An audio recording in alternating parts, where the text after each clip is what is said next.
Primera carta a los Corintios, capítulo 1. Saludo y destino. Pablo, apóstol de Cristo Jesús por designio y llamada de Dios, y el hermano Sóstenes, a la iglesia de Dios que está en Corinto, a los consagrados por Cristo Jesús, llamados y consagrados, con todos los que invocan en cualquier lugar el nombre de nuestro Señor Jesucristo, Señor de ellos y nuestro. Os deseo la gracia y la paz de Dios nuestro Padre y de Jesucristo, el Señor.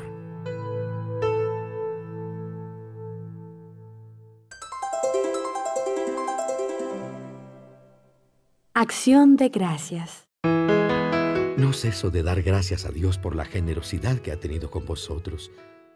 Por medio de Cristo Jesús os ha enriquecido en todo, en el saber y en el hablar, de tal manera que el testimonio de Cristo se ha consolidado en vosotros.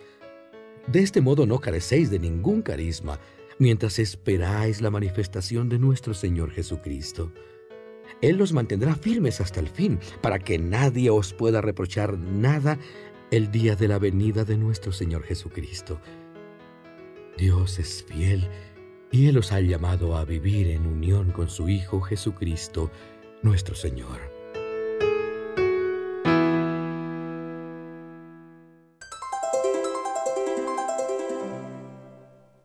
Partidos en Corinto.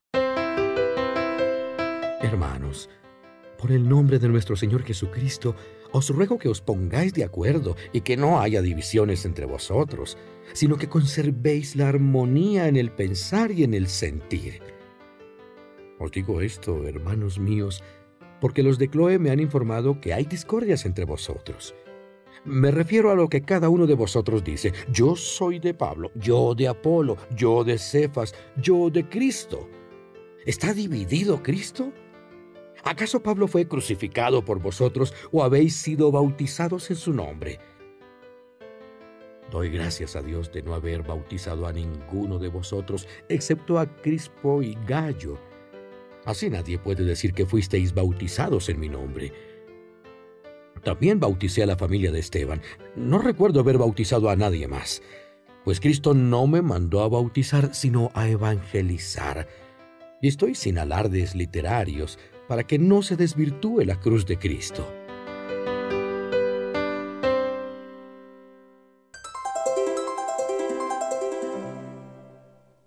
La sabiduría del mundo y la de Dios. Porque el lenguaje de la cruz es una locura para los que se pierden, pero para nosotros, que nos salvamos, es poder de Dios. Pues dice la Escritura: inutilizaré la sabiduría de los sabios y anularé la inteligencia de los inteligentes. ¿Dónde está el sabio? ¿Dónde el maestro? ¿Dónde el estudioso de este mundo? Dios ha convertido en tontería la sabiduría del mundo. El mundo, con su propia sabiduría, no reconoció a Dios en la sabiduría manifestada por Dios en sus obras. Por eso Dios ha preferido salvar a los creyentes por medio de una doctrina que parece una locura, porque los judíos piden milagros y los griegos buscan sabiduría. Pero nosotros anunciamos a Cristo crucificado, escándalo para los judíos y locura para los paganos, pero poder y sabiduría de Dios para los llamados judíos o griegos. Pues la locura de Dios es más sabia que los hombres, y la debilidad de Dios más fuerte que los hombres. Considerad, si no, hermanos, vuestro grupo de llamados. No hay muchos sabios, ni muchos poderosos, ni muchos nobles. Dios eligió lo que el mundo tiene por necio para humillar a los sabios, lo débil para humillar a los fuertes, lo vil, lo despreciable, lo que es nada, para anular a los que son algo, para que nadie presuma delante de Dios. Por Él vosotros estáis en Cristo Jesús, el cual de parte de Dios se ha hecho para nosotros sabiduría, justicia, santificación y redención, para que, como dice la Escritura, el que quiera presumir de algo, que presuma de lo que ha hecho el Señor. Primera carta a los Corintios, capítulo 2. Predicación de San Pablo. Hermanos, cuando llegué a vuestra ciudad, llegué anunciándoos el misterio de Dios, no con alardes de elocuencia o de sabiduría, pues nunca entre vosotros me precié de saber otra cosa que a Jesucristo y a Jesucristo crucificado. Me presenté ante vosotros débil y temblando de miedo, y mi palabra y mi predicación no se basaban en la elocuencia persuasiva de la sabiduría, sino en la demostración del poder del Espíritu, para que vuestra fe no se fundase en la sabiduría humana, sino en el poder de Dios. Entre los formados usamos la sabiduría, pero no la de este mundo, ni la de los gobernantes pasajeros de este mundo, una sabiduría divina, misteriosa, oculta, que Dios destinó para nuestra gloria antes de crear el mundo. Esto no lo entendieron los gobernantes de este mundo, pues si lo hubieran entendido, no habrían crucificado al Señor de la gloria. Pero como dice la Escritura, lo que el ojo no vio, lo que el oído no oyó, lo que ningún hombre imaginó, eso preparó Dios para los que le aman. Y a nosotros nos lo manifestó Dios por medio de su Espíritu, pues el Espíritu lo penetra todo, hasta las cosas más profundas de Dios. ¿Qué hombre, en efecto, conoce lo íntimo del hombre, sino el espíritu del hombre que está en él? De la misma manera, nadie conoce las cosas de Dios, sino el Espíritu de Dios. Y nosotros no hemos recibido el espíritu del mundo, sino el Espíritu que viene de Dios, para que conozcamos lo que Dios generosamente nos ha dado. Hablamos de esto con un lenguaje que no nos ha enseñado la sabiduría humana, sino el Espíritu que expresa las cosas espirituales en términos espirituales. El hombre mundano no acepta las cosas del Espíritu de Dios, son locura para él, y no puede entenderlas, ya que hay que juzgarlas espiritualmente. El espiritual, por el contrario, lo juzga todo, y a él nadie le juzga. Porque ¿quién conoció el pensamiento del Señor para poder enseñarlo? Pero nosotros poseemos el pensamiento de Cristo. Primera carta a los Corintios, capítulo 3. San Pablo justifica su predicación. Hermanos, yo no pude hablaros como a espirituales, sino como a carnales, como a niños en Cristo. Os di a beber leche, no alimento sólido, porque no lo podíais soportar, ni podéis todavía, pues aún sois carnales. Desde el momento que hay envidias y discordias entre vosotros, ¿no es porque aún sois carnales y vivís lo humano? Porque cuando uno dice, yo soy de Pablo, y otro, yo de Apolo, ¿no procedéis de una manera puramente humana?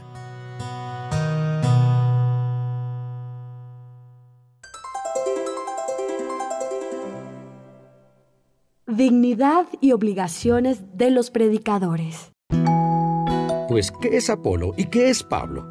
Simples servidores, por medio de los cuales habéis abrazado la fe según la medida que Dios ha repartido a cada uno. Yo planté y Apolo regó, pero quien hizo crecer fue Dios. Nada son ni el que planta ni el que riega, sino Dios que hace crecer. El que planta y el que riega son lo mismo, y cada uno recibirá la recompensa según su trabajo. Nosotros somos colaboradores de Dios. Vosotros, labrantío de Dios, edificio de Dios.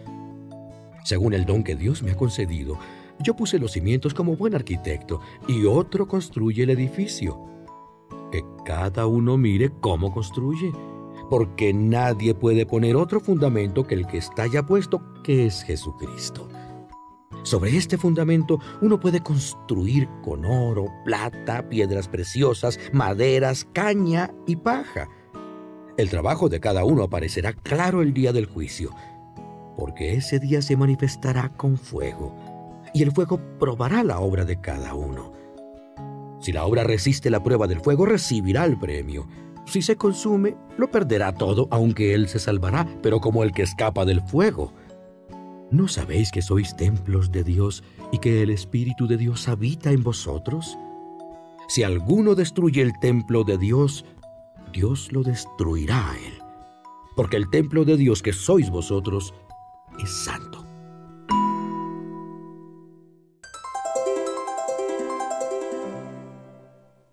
Verdadera sabiduría. Nadie se engaña a sí mismo. Si alguno entre vosotros piensa que es sabio según la sabiduría de este mundo, que se haga necio para llegar a ser sabio. Porque la sabiduría de este mundo es necedad ante Dios, como dice la Escritura. Atrapa a los sabios en su astucia. Y además, el Señor conoce cuán vanos son los pensamientos de los sabios. Por tanto, que nadie presuma de los que son solo hombres, pues todo es para vosotros. Pablo, Apolo, Cefas, el mundo, la vida, la muerte, el presente y el futuro, todo es vuestro, vosotros de Cristo y Cristo de Dios. Primera carta a los Corintios, capítulo 4. Ministros de Cristo. Que la gente nos tenga como servidores de Cristo y administradores de los ministerios de Dios. Ahora bien, lo que se pide a los administradores es que sean fieles. A mí poco me importa ser juzgado por vosotros o por un tribunal humano, ni yo mismo me juzgo. No me siento culpable de nada, pero no por esto quedo justificado, porque quien me juzga es el Señor. Así pues, nada juzguéis antes de tiempo, hasta que venga el Señor, que iluminará los escondrijos de las tinieblas y pondrá de manifiesto las intenciones del corazón. Y entonces cada uno recibirá de Dios la alabanza que merezca. Hermanos, me he aplicado esto a mí y a Apolo para que aprendáis a no ir más allá de lo que está escrito, a fin de que nadie se apasione por uno con detrimento para el otro. Pues ¿quién te hace a ti superior? ¿Y qué tienes que no hayas recibido? Y si lo has recibido, ¿por qué presumes como si no lo hubieras recibido? Ya estáis satisfechos, ya sois ricos, habéis llegado a reinar sin nosotros. Ojalá reinases de verdad para que reinásemos con vosotros. Pues creo que Dios nos ha presentado a nosotros, los apóstoles, como lo último, como condenados a muerte, porque hemos llegado a ser el espectáculo del mundo, de los ángeles y de los hombres.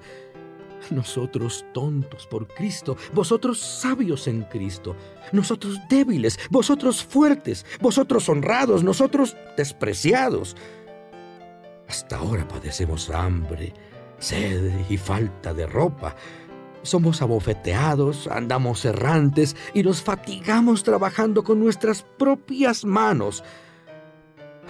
Nos insultan y bendecimos. Nos persiguen y aguantamos. Nos calumnian y respondemos con bondad. Hemos sido hasta ahora como basura del mundo, como desecho de todos.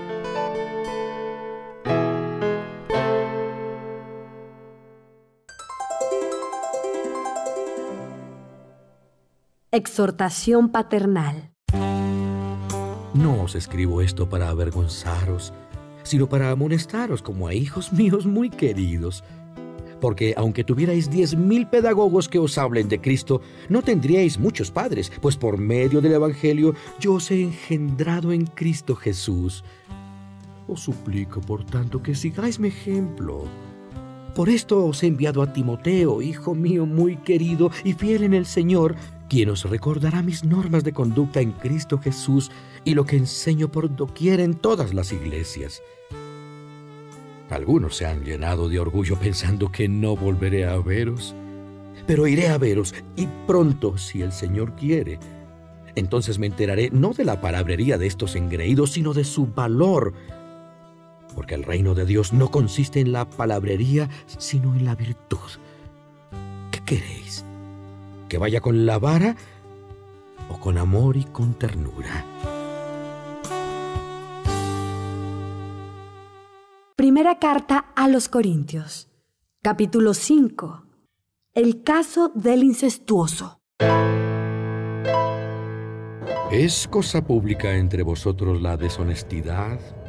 Y tal deshonestidad que no se encuentra ni entre los paganos, hasta el punto de convivir uno con la mujer de su padre. y vosotros estáis orgullosos en vez de manifestar intenso dolor para que desaparezca de entre vosotros el que tal acto ha cometido. Pues yo, por mi parte, corporalmente ausente, pero espiritualmente presente, he dictado ya mi sentencia sobre el que está actuando así. Que congregados en nombre de nuestro Señor Jesucristo, vosotros y mi espíritu, y con el poder de Jesús, Señor nuestro, este tal se ha entregado a Satanás, con el fin de que, aunque quede corporalmente destrozado, pueda salvarse el día del Señor. La cosa no es para que os sintáis orgullosos. ¿No sabéis que un poco de levadura hace fermentar toda la masa? Echad fuera la vieja levadura para hacer una masa nueva, puesto que sois panes sin levadura, porque Cristo, nuestro Cordero Pascual, ya ha sido inmolado. Así que celebremos la fiesta, no con levadura vieja, con levadura de malicia y de maldad, sino con panes sin levadura, panes de sinceridad y de verdad. Os dije en mi carta que no tratéis con los lujuriosos, pero no me refería de un modo absoluto a todos los lujuriosos de este mundo, a todos los avaros, ladrones o idólatras, pues en tal caso tendríais que salir de este mundo. Lo que os decía es que no tratéis con el que presume de cristiano y es lujurioso, avaro, idólatra, calumniador, borracho o ladrón. Con estos, ni comer. A mí no me corresponde juzgar a los de fuera, pero a vosotros sí os corresponde juzgar a los de adentro. A los de fuera, Dios los juzgará. Echad de entre vosotros al malvado.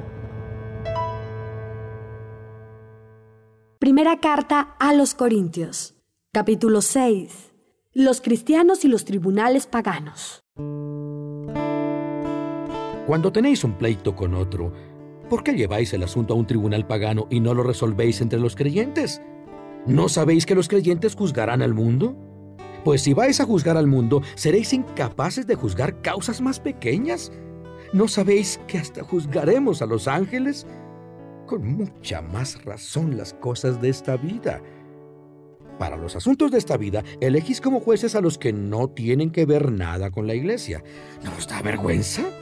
¿No hay entre vosotros algún hombre prudente, capaz de hacer justicia entre sus hermanos? En cambio, el hermano pleitea con el hermano y encima ante jueces paganos. Ya es una desgracia para vosotros andar pleiteando unos con otros. ¿Por qué no preferís dejaros robar? Porque sois vosotros los injustos y los ladrones, y esto con vuestros hermanos. ¿Es que no sabéis que los injustos no heredarán el reino de Dios? No os engañéis, ni los lujuriosos, ni los idólatras, ni los adúlteros, ni los afeminados, ni los invertidos, ni los ladrones, ni los avaros, ni los borrachos, ni los difamadores, ni los salteadores heredarán el reino de Dios. Eso erais antes algunos, pero habéis sido lavados, consagrados y justificados en el nombre de nuestro Señor Jesucristo y en el Espíritu de nuestro Dios.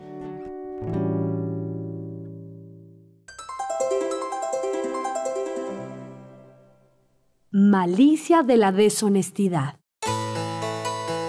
Dicen por ahí, todo me está permitido, pero no todo es conveniente. Todo me está permitido, pero no me haré esclavo de nada. Los manjares para el estómago y el estómago para los manjares, pero Dios exterminará ambas cosas. El cuerpo no es para la lujuria, sino para el Señor, y el Señor para el cuerpo.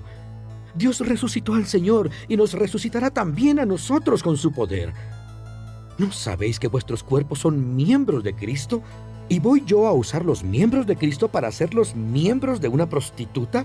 ¡Jamás! ¿No sabéis que quien se une a una prostituta se hace un solo cuerpo con ella? Pues como dice la Escritura, los dos serán una sola carne. Pero el que se une al Señor es un solo espíritu con Él. Huid de la lujuria. Cualquier otro pecado cometido por el hombre queda fuera del cuerpo, pero el pecado de lujuria daña al propio cuerpo. ¿No sabéis que vuestro cuerpo es templo del Espíritu Santo que habita en vosotros y que habéis recibido de Dios? Ya no os pertenecéis a vosotros mismos, habéis sido comprados a gran precio. Glorificad, pues, a Dios en vuestro cuerpo.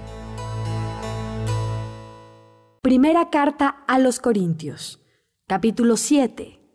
Matrimonio y virginidad. Sobre lo que me habéis escrito, os digo lo siguiente. Está bien renunciar al matrimonio, pero para evitar la lujuria, que cada uno tenga su mujer y cada mujer su marido. Tanto el marido como la mujer deben cumplir la obligación conyugal. La mujer no es dueña de su cuerpo, sino el marido. Igualmente el marido no es dueño de su cuerpo, sino la mujer. No os neguéis el uno al otro esa obligación, a no ser de común acuerdo y por cierto tiempo para dedicaros a la oración. Después volved de nuevo a juntaros, para que no os tiente Satanás si no podéis guardar continencia. Esto os lo digo como concesión, no como mandato, pues yo quisiera que todos los hombres fuesen como yo, pero cada uno tiene de Dios su propio don, unos de una manera, otros de otra. A los solteros y a las viudas que se queden como yo, pero si no pueden guardar continencia, que se casen.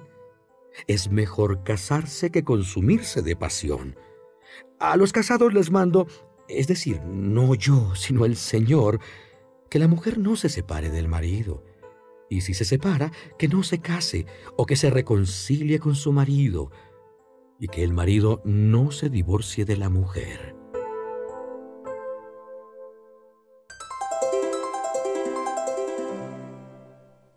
Privilegio paulino. A los demás les digo yo, no el Señor. Si un cristiano está casado con una mujer pagana, pero acepta vivir con él, que no se divorcie de ella. Y si una mujer cristiana está casada con un hombre no creyente, pero acepta vivir con ella, que no se divorcie de él. Pues el marido no creyente queda consagrado a Dios por la mujer cristiana, y la mujer no creyente queda consagrada a Dios por el marido cristiano. De lo contrario, vuestros hijos serían impuros, mientras que ahora pertenecen al pueblo de Dios. Pero si el cónyuge no creyente se separa, que se separe. En ese caso, el otro cónyuge creyente queda en plena libertad, porque el Señor nos ha llamado a vivir en paz. En realidad, ¿cómo vas a saber tú, mujer, si conseguirás salvar a tu marido? ¿Y tu marido si conseguirás salvar a tu mujer? Que cada uno permanezca en la condición que Dios le ha asignado, la que tenía cuando fue llamado. Así lo dispongo en todas las iglesias. Si uno fue llamado estando circuncidado, que no intente aparecer como no circuncidado. Si uno fue llamado sin estar circuncidado, que no se circuncide. Da igual estar o no estar circuncidado. Lo que importa es guardar los mandamientos de Dios. Que cada uno permanezca en el estado en que estaba cuando Dios le llamó. ¿Fuiste llamado siendo esclavo? No te preocupes. Aunque si tienes ocasión de conseguir la libertad, debes aprovecharla. Porque la llamada del Señor hace libre al esclavo y esclavo de Cristo al libre. A gran precio fuisteis comprados. No os hagáis esclavos de los hombres. Hermanos, que cada cual permanezca ante Dios en el estado que tenía cuando fue llamado.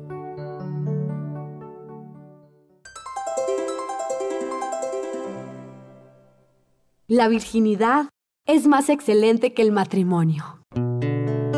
Acerca de los solteros, no tengo ningún precepto del Señor, pero doy mi opinión particular como quien es digno de crédito por la misericordia del Señor. Yo creo que en estos tiempos difíciles en que vivimos es mejor quedarse como se está. ¿Estás unido a mujer? No busques la separación. ¿Estás soltero? No te cases. Pero si te casas, no pecas. Y si una mujer soltera se casa, tampoco peca. Lo que pasa es que yo quisiera evitaros los problemas que vais a tener en el matrimonio. Por tanto, los que tienen mujer vivan como si no la tuvieran, los que lloran como si no llorasen, los que se alegran como si no se alegrasen, los que compran como si no poseyesen, los que gozan del mundo como si no disfrutasen, porque este mundo que contemplamos está para acabar. Os quiero libres de preocupaciones. El soltero se preocupa de las cosas del Señor y de cómo agradarle. El casado se preocupa de las cosas del mundo y de cómo agradar a la mujer. Está, pues, dividido. La mujer no casada y la joven soltera se preocupan de las cosas del Señor y se consagran a Él en cuerpo y alma. Pero la que está casada se preocupa de las cosas del mundo y de cómo agradar a su marido. Os digo esto para vuestro bien, no para tenderos un lazo, sino mirando a lo más perfecto y a lo que os unirá enteramente con el Señor. Si alguno cree que dada la edad de su novia debe casarse y que eso es lo más indicado, que haga lo que quiera, que se case, pues eso no es pecado.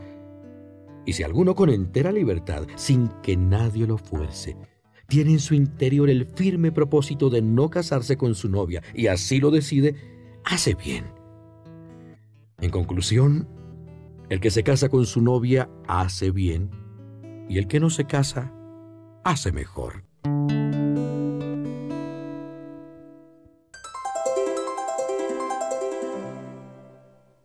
Licitud de las segundas nupcias. La mujer está ligada todo el tiempo que vive su marido, pero si el marido se muere, queda libre para casarse con quien quiera, con tal que sea cristiano. Pero, a mi parecer, será más feliz si continúa como está. Esta es mi opinión, y creo que yo también tengo el Espíritu de Dios. Primera carta a los Corintios, capítulo 8. No es pecado comer las carnes inmoladas a los ídolos. Sobre la carne ofrecida en sacrificio a los ídolos, está claro que todos tenemos la ciencia suficiente, pero la ciencia envanece. Lo único verdaderamente provechoso es el amor.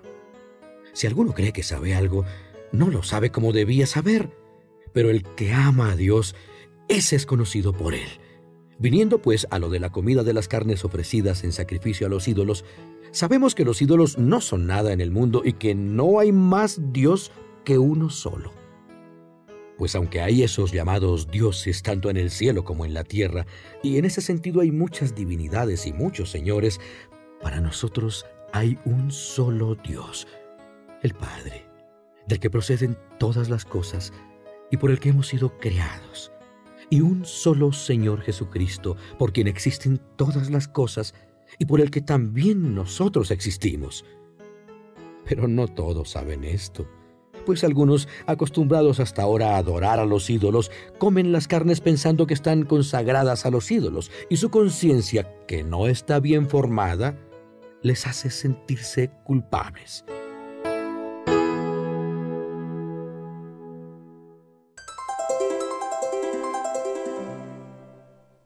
Pero hay que evitar el escándalo.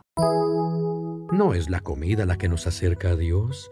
Por comer o por no comer no somos ni menos ni más. Pero procurad que vuestra libertad no sirva de escándalo a los débiles en la fe. Si tú que tienes conocimiento claro de todo esto, te sientas a comer carne ofrecida en sacrificio a los ídolos, ¿no podrás inducir a que otro con la conciencia insegura se decida también a comer esa carne?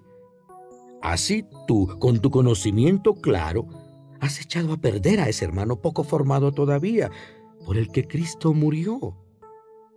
De este modo pecáis contra los hermanos al hacer daño a su conciencia aún no formada y contra el mismo Cristo. Por tanto, si una comida escandaliza a mi hermano, jamás comeré carne para no escandalizarle. Primera carta a los Corintios, capítulo 9. El ejemplo de San Pablo. ¿No soy libre? ¿No soy apóstol? ¿Es que no he visto a Jesús, Señor nuestro? ¿No sois vosotros mi obra en el Señor? Si para otros no soy apóstol, para vosotros ciertamente lo soy. Pues vosotros sois en el Señor el sello de mi apostolado. Esta es mi respuesta a los que me critican. ¿Es que no tenemos derecho a comer y a beber? ¿No tengo derecho a llevar conmigo una mujer cristiana como los demás apóstoles, los hermanos del Señor y hasta el mismo Pedro? ¿O es que solo Bernabé y yo tenemos obligación de trabajar? ¿Cuándo se ha visto que un militar haga la guerra a sus expensas? ¿Quién planta una viña y no come de su fruto? ¿Quién apacienta un rebaño y no toma leche del rebaño? ¿Hablo solo con criterio humano o lo dice también la ley? Porque en la ley de Moisés está escrito: no pondrás bozal al buey que trilla. ¿Es que Dios se preocupa de los bueyes? ¿O lo dice evidentemente por nosotros? Sí, se dice por nosotros, porque tanto el que labra la tierra como el que trilla el grano lo hacen con la esperanza de recibir parte de la cosecha. Si sembramos en vosotros bienes espirituales, ¿es mucho que recojamos bienes materiales? Si otros usan este derecho con vosotros, ¿por qué y con más razón no podemos usarlo nosotros? Pero no hemos usado este derecho y lo hemos soportado todo para no poner obstáculo alguno al Evangelio de Cristo. ¿No sabéis que los que ejercen funciones sagradas viven del templo y los que sirven al altar del altar participan? Así también el Señor ordenó a los que anuncian el Evangelio que vivan del Evangelio. Pero yo no he hecho uso de ninguno de estos derechos. Y no escribo esto para reivindicar estos derechos. Prefiero morir antes que verme privado de este glorioso título. Porque si predico el Evangelio, no tengo de qué sentir orgullo. Es mi obligación hacerlo. Pero ay de mí si no evangelizare. Si hiciera esto por propia voluntad, merecería recompensa. Pero si lo hago por mandato, cumplo con una misión que se me ha confiado. ¿Cuál es, pues, mi recompensa?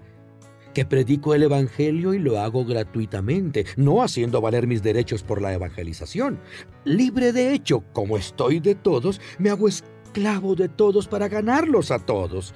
Con los judíos me hago judío, con los que están bajo la ley como quien está bajo ella sin estarlo, para ganar a los que están bajo la ley.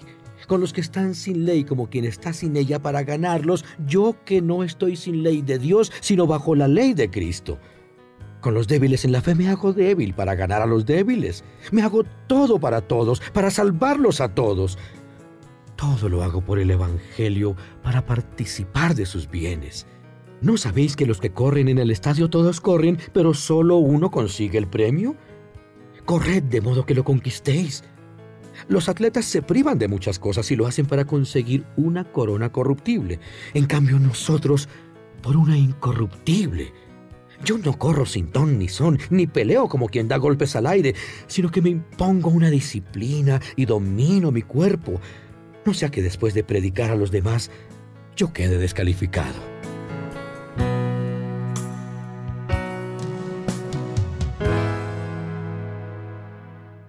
Primera carta a los Corintios, capítulo 10. Lecciones de la historia de Israel. No quiero que olvidéis que nuestros antepasados estuvieron todos bajo la nube, todos atravesaron el mar y todos al ser bautizados en la nube y en el mar quedaron unidos a Moisés. Todos comieron el mismo alimento espiritual y bebieron la misma bebida espiritual. Bebían de la piedra espiritual que les seguía, y esa piedra era Cristo. Pero la mayoría no agradó a Dios y quedaron tendidos en el desierto. Todo esto sucedió para ejemplo nuestro, para que no codiciemos lo malo como lo codiciaron ellos. No os hagáis idólatras como algunos de ellos, según dice la Escritura. El pueblo se sentó a comer y beber y se levantó para divertirse. No nos entreguemos a la lujuria como se entregaron algunos de ellos y cayeron 23,000 en un solo día. No provoquemos al Señor como algunos de ellos lo hicieron y perecieron mordidos por las serpientes. No protestéis contra Dios como algunos de ellos lo hicieron y acabaron en manos del exterminador. Todo esto les sucedía para que escarmentaran y fue escrito como aviso para nosotros que vivimos en los tiempos definitivos. Por tanto, el que crea estar firme, tenga cuidado de no caer. No os ha llegado ninguna prueba insuperable. Dios es fiel y no permitirá que seáis sometidos a pruebas superiores a vuestras fuerzas. Ante la prueba, os dará fuerza para superarla.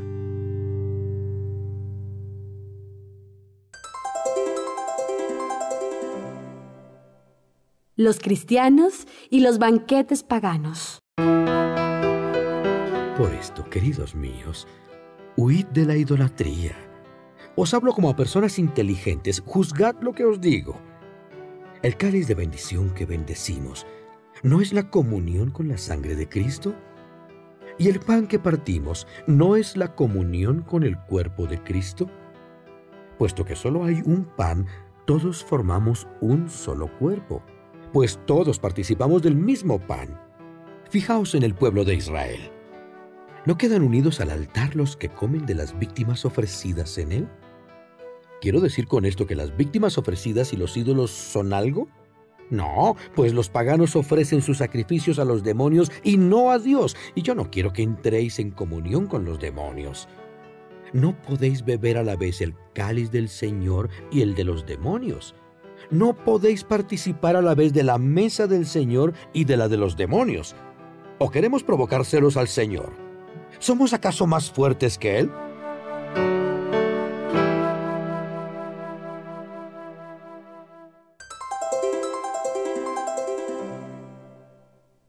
Soluciones prácticas. Siguen insistiendo.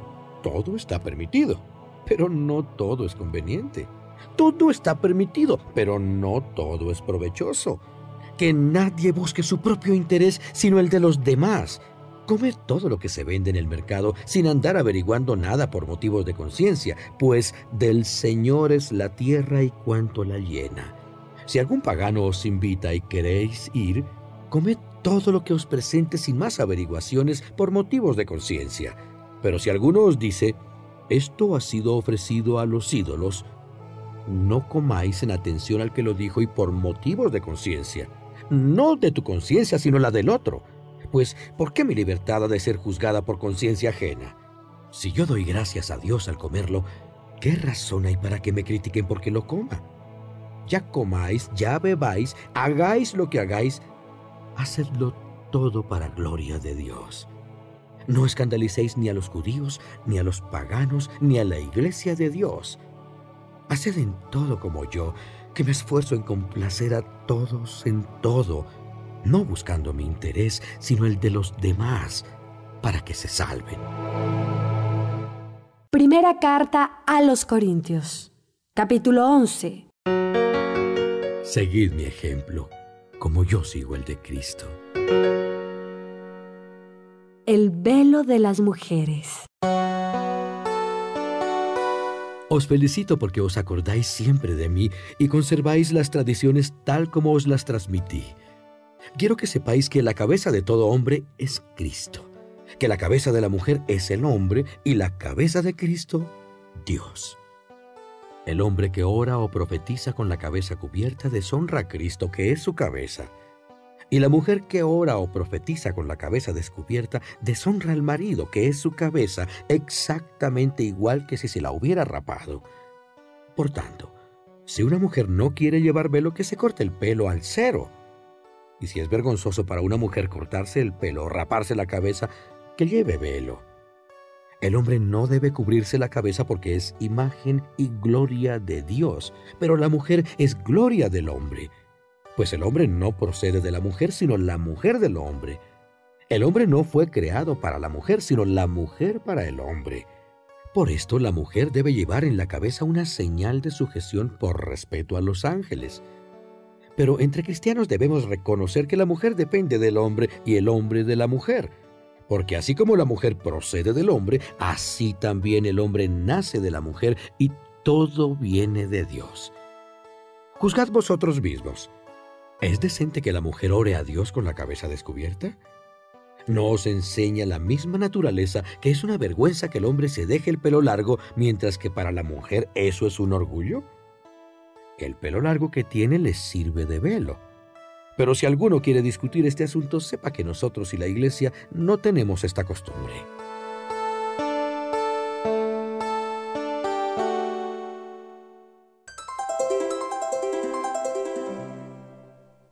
Abusos en la celebración de los ágapes. Al daros estos consejos no puedo felicitaros, pues al parecer vuestras reuniones en lugar de haceros bien os hacen daño. En primer lugar, he oído decir que cuando os reunís hay divisiones entre vosotros, y en parte lo creo. Y hasta es conveniente que haya divisiones entre vosotros para que se sepa quiénes son de virtud probada. Cuando os reunís en común, ya no es eso comer la cena del Señor, porque cada cual se adelanta a comer su propia cena, y mientras uno pasa hambre, otro se emborracha. ¿Es que no tenéis vuestra casa para comer y beber? ¿O es que despreciáis a la Iglesia y queréis dejar en vergüenza a los que no tienen? ¿Qué os voy a decir? ¿He de felicitaros? En esto no os puedo felicitar.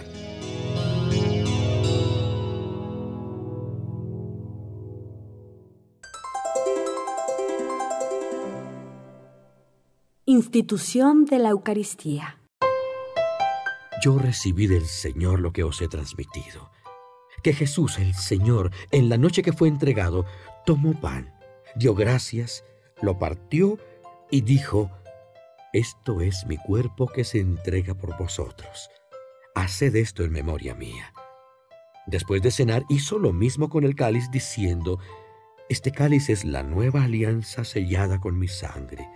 Cada vez que la bebáis, hacedlo en memoria mía. Pues siempre que coméis este pan y bebéis este cáliz, anunciáis la muerte del Señor hasta que vuelva. Por eso, el que come del pan o bebe del cáliz del Señor indignamente, será reo del cuerpo y de la sangre del Señor. Por tanto, examine cada uno su propia conciencia, y entonces coma del pan y beba del cáliz. Porque el que come y bebe sin considerar que se trata del cuerpo del Señor, come y bebe su propia condenación. Por eso muchos de vosotros estáis enfermos y débiles, y otros han muerto. Si nos examinásemos a nosotros mismos, no seríamos castigados. Y si el Señor nos castiga, es para corregirnos y para que no seamos condenados con el mundo. Por tanto, hermanos míos, cuando os reunáis para la cena, esperaos unos a otros. Y si alguno tiene hambre, que coma en su casa, y que en vuestras reuniones no haya motivo alguno para castigaros. Lo demás lo arreglaré a mi llegada. Primera carta a los Corintios, capítulo 12. Los dones espirituales. Hermanos, no quiero que ignoréis lo tocante a los dones espirituales. Sabéis bien que cuando erais paganos os dejabais arrastrar irresistiblemente por los ídolos mudos. Por eso os manifiesto que nadie, movido por el Espíritu de Dios, puede decir: «Maldito sea Jesús». Y nadie puede decir: «Jesús es el Señor», si no es movido por el Espíritu. Hay diversidad de dones espirituales, pero el Espíritu es el mismo. Diversidad de funciones, pero el mismo Señor. Diversidad de actividades, pero el mismo Dios que lo hace todo en todos. A cada cual se le da la manifestación del Espíritu para el bien común. Así, el Espíritu a uno le concede hablar con sabiduría, a otro por el mismo Espíritu hablar con conocimiento profundo. El mismo Espíritu a uno le concede el don de la fe, a otro el poder de curar a los enfermos, a otro el don de hacer milagros, a otro el decir profecías, a otro el saber distinguir entre los espíritus falsos y el espíritu verdadero, a otro hablar lenguas extrañas y a otros saber interpretarlas. Todo esto lo lleva a cabo el único y mismo Espíritu, repartiendo a cada uno sus dones como quiere.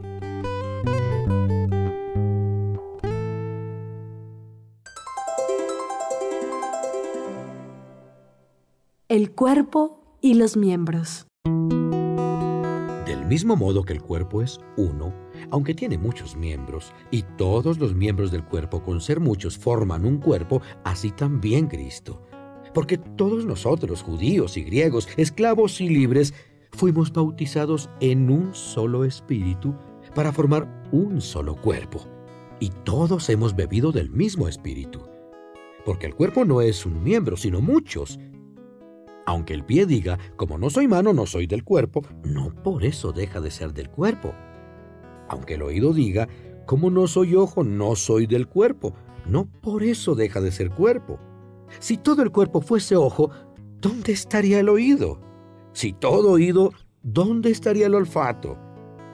Pero Dios ha dispuesto cada uno de los miembros del cuerpo como ha querido. Y si todos fueran un solo miembro, ¿dónde estaría el cuerpo?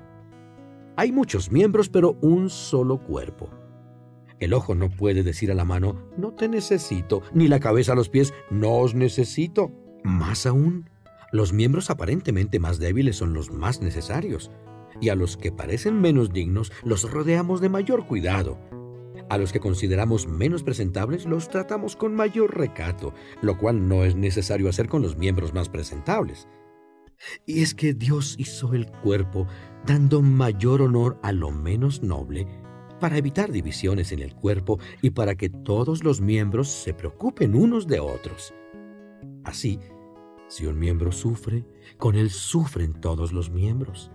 Si un miembro recibe una atención especial, todos los miembros se alegran.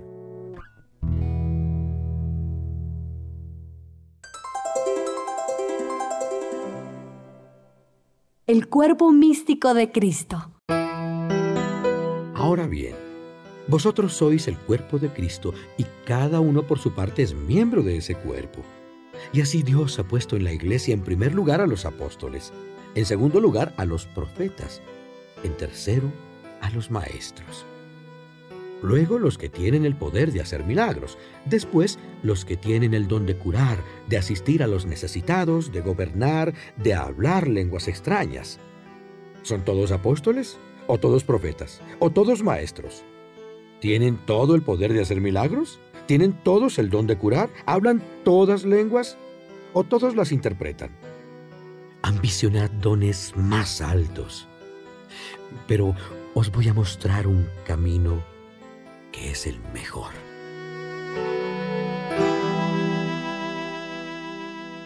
Primera carta a los Corintios, capítulo 13. Canto al amor. Aunque hable las lenguas de los hombres y de los ángeles, si no tengo amor, no soy más que una campana que toca o unos platillos que resuenan. Aunque tenga el don de profecía y conozca todos los misterios y toda la ciencia, y aunque tenga tanta fe que traslade las montañas, si no tengo amor, no soy nada. Aunque reparta todos mis bienes entre los pobres y entregue mi cuerpo a las llamas, si no tengo amor, de nada me sirve. El amor es paciente, es servicial. El amor no tiene envidia, no es presumido ni orgulloso, no es grosero ni egoísta, no se irrita, no toma en cuenta el mal. El amor no se alegra de la injusticia, se alegra de la verdad. Todo lo excusa, todo lo cree, todo lo espera, todo lo tolera. El amor nunca falla. Desaparecerán las profecías, las lenguas cesarán y tendrá fin la ciencia. Nuestra ciencia es imperfecta e imperfecta también nuestra profecía. Cuando llegue lo perfecto, desaparecerá lo imperfecto. Cuando yo era niño, hablaba como niño, pensaba como niño, razonaba como niño. Cuando llegué a hombre, desaparecieron las cosas de niño. Ahora vemos como por medio de un espejo, confusamente. Entonces veremos cara a cara. Ahora conozco de una manera imperfecta. Entonces conoceré de la misma manera que Dios me conoce a mí. 3 cosas hay que permanecen: la fe, la esperanza y el amor. Pero la más grande de las 3 es el amor. Primera carta a los Corintios, capítulo 14. El don de profecía, superior al de lenguas. Buscad el amor, aspirad a los dones espirituales, pero sobre todo al don de profecía, porque el que habla en lenguas extrañas no habla a los hombres, sino a Dios. De hecho, ninguno le entiende, pues movido por el Espíritu dice cosas misteriosas. Pero el que profetiza habla a los hombres, los forma, los anima y los consuela. El que habla en lenguas extrañas se aprovecha a sí mismo. El que profetiza lo hace en beneficio de la iglesia. Me gustaría que todos hablaseis en esas lenguas, pero prefiero que profeticéis, pues para la formación de la iglesia es mejor profetizar que hablar en lenguas, a no ser que haya quien los interprete. Hermanos, si yo fuera a veros y os hablara en lenguas extrañas, ¿qué os aprovecharía? Absolutamente nada. Lo provechoso sería que os comunicase alguna revelación, conocimiento, profecía o enseñanza. Los instrumentos musicales como la flauta o el arpa que emiten sonidos, si no los emiten con precisión, ¿cómo se conocerá que se toca con la flauta o con el arpa? Si la corneta da un sonido indefinido, ¿quién se pondrá en orden de batalla? Así también vosotros. Si vuestra lengua no utiliza palabras claras, ¿cómo se entenderá lo que decís? Sería como hablar al aire. En el mundo hay muchos idiomas, pero todos tienen sentido. Si yo desconozco el significado de las palabras, ni yo le entenderé a él, ni él a mí. Así pues, ya que ambicionáis los dones espirituales, procurad tener los que sirven para la formación de la iglesia.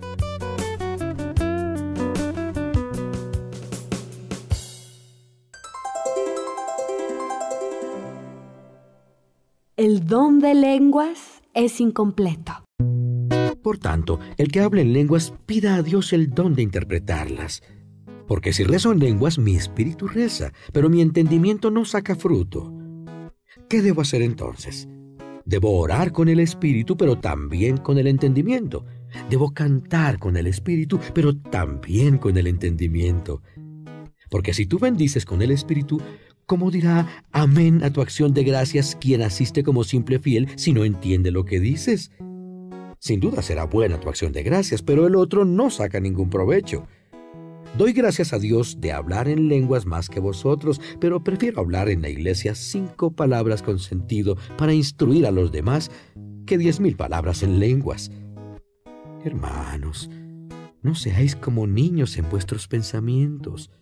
Sed como niños en lo que se refiere al mal, pero como hombres adultos en vuestra manera de pensar. Está escrito en la ley: hablaré a este pueblo en lenguas extrañas y por boca de extranjeros, y ni aun así me escucharán, dice el Señor.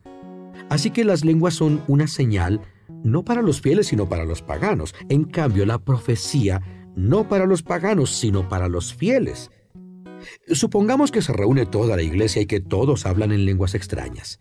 Si entra un simple fiel o un incrédulo, ¿no dirán que estáis locos? Pero si todos estáis hablando en nombre de Dios, ese simple fiel o incrédulo por lo que oye a todos puede recapacitar, examinarse a sí mismo y convencerse de su pecado. Quedarán al descubierto sus secretos íntimos y postrado de rodillas, adorará a Dios y proclamará que Dios está verdaderamente entre vosotros.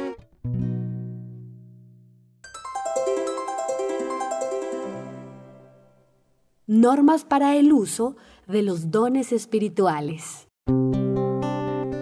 En conclusión, hermanos, cuando os reunís, unos pueden cantar, otros enseñar, otros manifestar una revelación, otros hablar en lenguas extrañas y otros interpretarlas. Pero que sea para aprovechamiento de todos. Si se habla en lenguas extrañas, que hablen 2 o a lo sumo 3 y por turno, y que uno les interprete.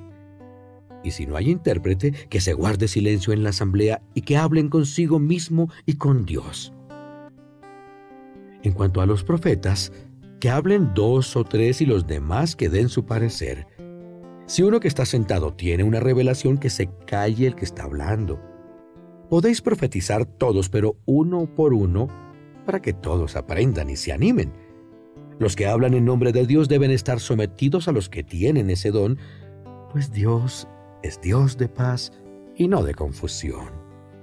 Como en todas las demás iglesias cristianas, las mujeres en las reuniones que se callen, pues no les está permitido hablar. Deben estar sometidas a sus maridos, como dice la ley. Y si quieren aprender algo, que pregunten en casa a sus maridos, pues no está bien que la mujer hable en la asamblea. La palabra de Dios no ha salido de vosotros, ni vosotros sois los únicos que la habéis recibido. Si alguno se tiene por profeta o por hombre de espíritu, sabrá que lo que os escribo es mandato del Señor. Y si no lo sabe, que no lo sepa.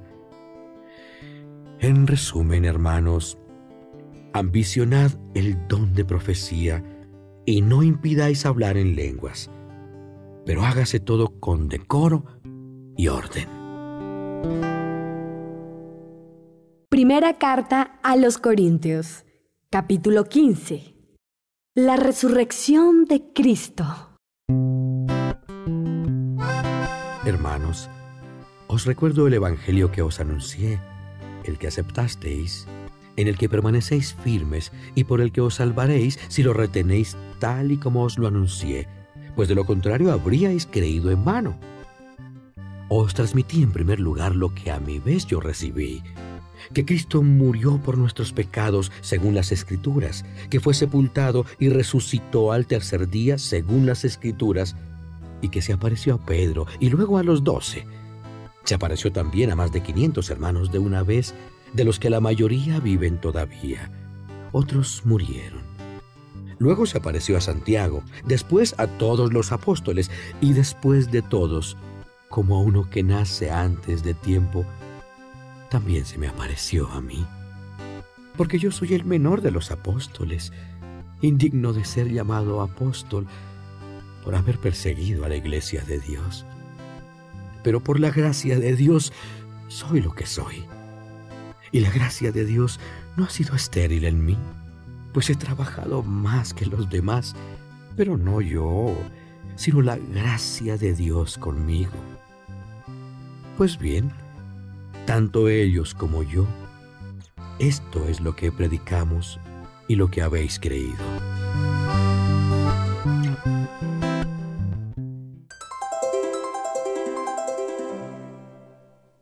Unión entre la resurrección de Cristo y la nuestra. Ahora bien, si se predica que Cristo ha resucitado de entre los muertos, ¿cómo algunos de vosotros dicen que no hay resurrección de los muertos? Porque si no hay resurrección de los muertos, tampoco Cristo ha resucitado. Y si Cristo no ha resucitado, vana es nuestra predicación y vana nuestra fe. Incluso seríamos falsos testigos de Dios, pues contra Dios testificamos que ha resucitado a Cristo, mientras que no lo ha resucitado si los muertos no resucitan. Porque si los muertos no resucitan, tampoco Cristo ha resucitado. Y si Cristo no ha resucitado, vana es nuestra fe. Todavía estáis en vuestros pecados, y por tanto, los cristianos que han muerto están perdidos. Si lo que esperamos de Cristo es solo para esta vida, somos los hombres más desgraciados.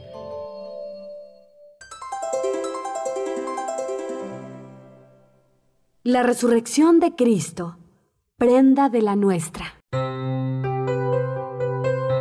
Pero Cristo ha resucitado de entre los muertos como primicias de los que mueren.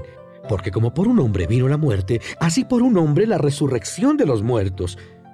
Y como todos mueren en Adán, así también todos revivirán en Cristo. Pero cada uno por su turno. El primero, Cristo. Luego, cuando Cristo vuelva, los que son de Cristo. Entonces vendrá el fin, cuando Él destruya todo señorío, todo poder y toda fuerza, y entregue el reino a Dios Padre. Pues es necesario que Él reine hasta poner a todos sus enemigos bajo sus pies. El último enemigo en ser destruido será la muerte, porque todo lo puso bajo sus pies. Pero cuando dice que todo le está sometido, está claro que exceptúa a Dios, que fue quien le sometió todas las cosas. Cuando todo le está sometido, entonces también el Hijo se someterá al Padre, que le sometió todo a Él, para que Dios sea todo en todas las cosas.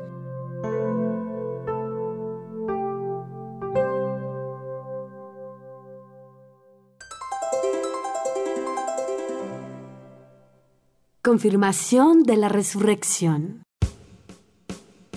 Si no fuera así, ¿a qué bautizarse por los muertos? Si realmente los muertos no resucitan, ¿a qué bautizarse por ellos? ¿Y por qué exponernos nosotros al peligro a cada instante? Hermanos, os aseguro que todos los días estoy al borde de la muerte y que vosotros sois mi gloria en Cristo Jesús, Señor nuestro. Si luché con las fieras en Éfeso con miras humanas, ¿de qué me sirvió? Si los muertos no resucitan, comamos y bebamos que mañana moriremos. No os dejéis engañar. Las malas compañías corrompen las buenas costumbres. Entrad en razón y no pequéis, pues algunos tienen gran ignorancia de Dios. Os lo digo por vergüenza vuestra.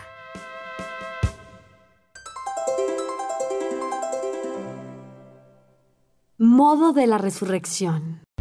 Alguno preguntará, ¿cómo resucitarán los muertos? ¿Con qué cuerpo? Necio, lo que tú siembras no germina sino muere, y lo que siembras no es la planta que ha de nacer, sino un sencillo grano de trigo, por ejemplo, o de alguna otra semilla. Y Dios le da el cuerpo que quiere y un cuerpo propio a cada semilla. No todos los cuerpos son iguales. Uno es el cuerpo de los hombres, otro el de los ganados, otro el de las aves y otro el de los peces. Hay cuerpos celestes y cuerpos terrestres, pero uno es el resplandor de los cuerpos celestes y el otro el de los terrestres. Uno es el resplandor del sol, otro el de la luna y otro el de las estrellas. Incluso cada estrella tiene un resplandor diferente. Eso mismo pasa con la resurrección de los muertos. Se siembra algo corruptible y resucita incorruptible. Se siembra una cosa despreciable y resucita gloriosa. Se siembra una cosa débil y resucita con fuerza. Se siembra un cuerpo animal y resucita un cuerpo espiritual. Si hay cuerpo animal, lo hay también espiritual. La Escritura dice, Adán, el primer hombre, fue creado un ser viviente. El último Adán como espíritu que da vida. Pero lo primero no es lo espiritual, sino lo animal, después lo espiritual. El primer hombre sacado de la tierra es terrestre, el segundo, por el contrario, del cielo. Como el terrestre, así son los terrestres. Como el celeste, así son los celestes. Y así como llevamos la imagen del terrestre, llevaremos también la del celeste.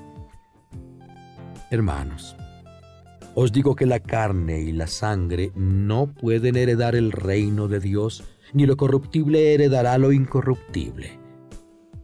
Ahora os voy a declarar un misterio. No todos moriremos, pero todos seremos transformados. En un momento, en un abrir y cerrar de ojos, al son de la última trompeta, pues sonará la trompeta, los muertos resucitarán incorruptos y nosotros seremos transformados. Porque esto corruptible ha de vestirse de incorruptibilidad y esto mortal de inmortalidad. Cuando esto corruptible se vista de incorruptibilidad y esto mortal de inmortalidad, entonces se cumplirá lo que dice la Escritura. La muerte ha sido destruida por la victoria. ¿Dónde está, muerte, tu victoria? ¿Dónde, muerte, tu aguijón venenoso? El aguijón de la muerte es el pecado, y la fuerza del pecado, la ley.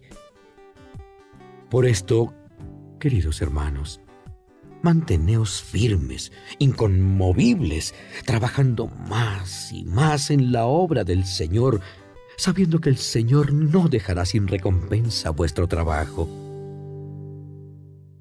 Primera carta a los Corintios, capítulo 16. Colecta en favor de la Iglesia de Jerusalén. En cuanto a la colecta en favor de los cristianos, haced lo que ordené a las iglesias de Galacia. Los domingos cada uno de vosotros separe lo que pueda según lo que gane, sin esperar a mi llegada para hacer la colecta. Cuando vaya enviaré a Jerusalén con cartas de presentación a los que elijáis para llevar lo que hayáis recogido. Y si vale la pena que vaya también yo, iremos juntos. Llegaré allí después de visitar Macedonia, pues quiero pasar por Macedonia. Tal vez me detenga con vosotros y hasta quizá pase el invierno para que me ayudéis a proseguir el viaje. Ahora no quiero ir de pasada. Espero pasar algún tiempo con vosotros, si Dios quiere. En Éfeso me quedaré hasta Pentecostés, pues se me ha abierto una puerta grande y prometedora para mi trabajo, aunque tengo muchos en contra.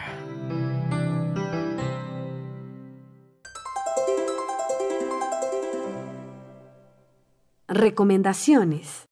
Si llega Timoteo, procurad que se sienta a gusto entre vosotros, pues trabaja como yo en la obra del Señor, que nadie le haga de menos.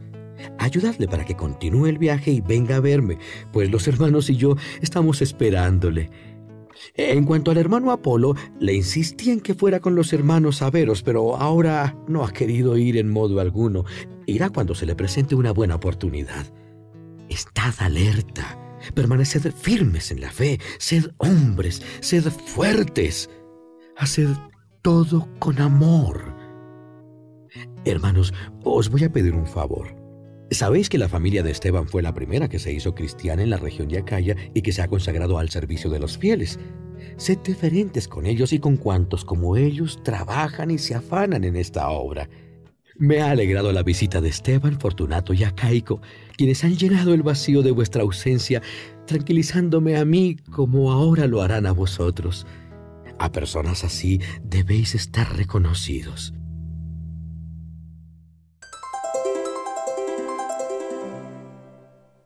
Saludos. Os saludan las iglesias de Asia. Os mandan muchos saludos Áquila y Prisca con la iglesia que se reúne en su casa. Os saludan todos los hermanos. Saludaos unos a otros con el abrazo de la paz. El saludo es de mi mano. Pablo. Maldito sea el que no ama al Señor. Ven, Señor nuestro, que la gracia de Jesús, el Señor, esté con vosotros. Os amo a todos en Cristo Jesús.